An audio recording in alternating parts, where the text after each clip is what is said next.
आज पहिल्यांदाच राज्यपालांच्या अभिभाषणावर आपलं मत व्यक्त करण्यासाठी मी इथे उभी आहे। सभापती महोदय आणि सन्माननीय सदस्य हो, नवा भारत नवा विश्वास, जनतेच्या मनात आनंद खास, युवकांना नव्या स्वप्नांची कास, माझ्या महाराष्ट्राचा होतोय दमदार विकास।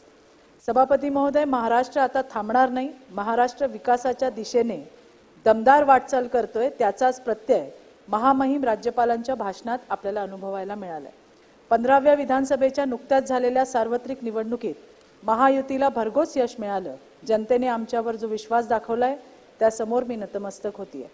लाडक्या बहिणींनी आपल्या लाडक्या देवाभाऊला प्रचंड मतांनी निवडून दिलंय। आमच्या महायुतीला दिशा देण्याचं काम केंद्रात माननीय पंतप्रधान नरेंद्र मोदीजी आणि राज्यात देवेंद्र फडणवीसजी यांनी केलं। देवेंद्रजींच्या मार्गदर्शनात अशीच दमदार कामगिरी आम्ही यापुढेही करणार आहोत। याच दमदार कामगिरीची दिशा महामहिम राज्यपालांच्या भाषणात पाहायला मिळाली। पहिली माझी ओवी ग मराठी माझ्या राज्याला, देशाला दिशा देई त्या माझ्या महाराष्ट्राला। दुसरी माझी ओवी ग माझ्या या देवाभाऊला, राज्याला पुढे नेई त्या राज्याच्या मुख्यमंत्र्याला। आमचं शासन राज्यातील जनतेची सेवा करताना राजमाता जिजाऊ छत्रपती शिवाजी महाराज, भारतरत्न डॉक्टर बाबासाहेब आंबेडकर, भगवान बिरसा मुंडा यांचे आदर्श समोर ठेवतंय। या राज्यात महात्मा ज्योतिबा फुले, क्रांतिज्योती सावित्रीबाई फुले, पुण्यश्लोक अहिल्यादेवी होळकर, राजर्षी छत्रपती शाहू महाराज आणि इतर अनेक महान नेते व समाजसुधारक यांच्या उच्च आदर्शांचे धोरण अवलंबत आहे। या महापुरुषांचा आदर्श समोर ठेवत असतानाच समाजातील तळागाळातील सर्व स्तरातील बंधू भगिनींसाठी विकासाची गंगा पोहोचवत आहे।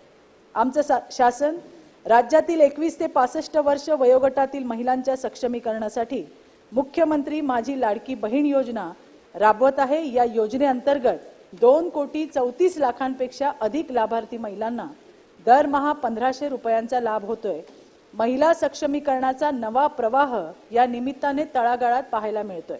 मला हे सांगताना आनंद होतोय की मोदी है तो मुमकिन है हे पुन्हा एकदा महाराष्ट्रातल्या जनतेने सिद्ध केलंय। शासनाने महिलांच्या सामाजिक, आर्थिक व शैक्षणिक विकासासाठी चौथे महिला धोरण 2024 जाहीर केले। परक धन तू कन्या जन्मली, न मनी कधी तू हा विचार धरावा, होऊन या स्वार तू या रथावर, प्रगतीच्या वाटेवर अविरत प्रवास करावा। महिलांच्या सर्वांगीण विकासाचे ध्येय हाती घेऊन हे महिला धोरण राबवले जात आहे। केंद्र शासनाने नुकताच मराठी भाषेला अभिजात भाषेचा दर्जा दिलाय। त्यामुळे 450 विद्यापीठांमध्ये मराठी भाषेचा अभ्यास करण्यासाठी विशेष केंद्र स्थापन करण्यास मदत होईल। आमच्या शासनाने राज्याचे माहिती तंत्रज्ञान व माहिती तंत्रज्ञान सहाय्यभूत सेवा धोरण 2023 तसेच हरित डेटा सेंटर धोरण घोषित केले।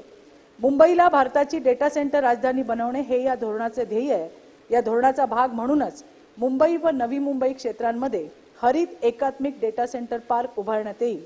त्यातून राज्यामध्ये अंदाजे 1,00,000 कोटींपेक्षा अधिक रुपयांची गुंतवणूक होईल आणि 20,000हून अधिक रोजगार निर्माण होतील। आमच्या शासनाने मुख्यमंत्री युवा कार्य प्रशिक्षण योजना सुरू केली आहे। पुण्यश्लोक अहिल्यादेवी होळकर महिला नवोद्योग योजना, मुख्यमंत्री अन्नपूर्णा योजना अशा विविध योजना अंतर्गत समाजाच्या प्रत्येक बिंदूला विकासाच्या प्रवाहात सामील करून घेण्याचा प्रयत्न होत आहे। प्रधानमंत्री आवास योजना ग्रामीण अंतर्गत 12,63,067 घरकुलांचे बांधकाम पूर्ण झाले। आमच्या शासनाने महाराष्ट्र राज्य पायाभूत सुविधा विकास महामंडळातर्फे पुणे ते छत्रपती संभाजीनगर या नवीन 6 पदरी ग्रीनफील्ड द्रुतगती मार्गाचा विकास करण्यास मान्यता दिली आहे। आमच्या शासनाने मागील 2 वर्षात 25,21,000 हेक्टर इतकी सिंचन क्षमतेच्या 167 सिंचन प्रकल्पांना प्रशासकीय मान्यता दिली आहे। माझे शासन राज्यामध्ये जलजीवन मिशन योजना कार्यक्षमपणे राबवत आहे। या योजनेअंतर्गत शासनाने ग्रामीण भागांमध्ये 1,27,00,000पेक्षा अधिक घरगुती नळ जोडण्या दिलेल्या आहेत। बरंच आहे, पण एक शेवटचं सांगते।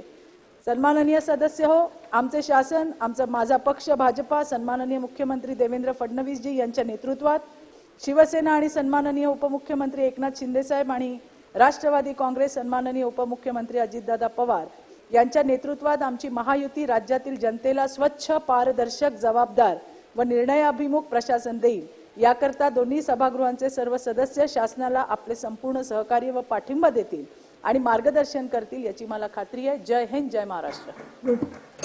अगदी वेळेमध्ये सन्मानित सदस्य अरुण लाड, तुम्हीच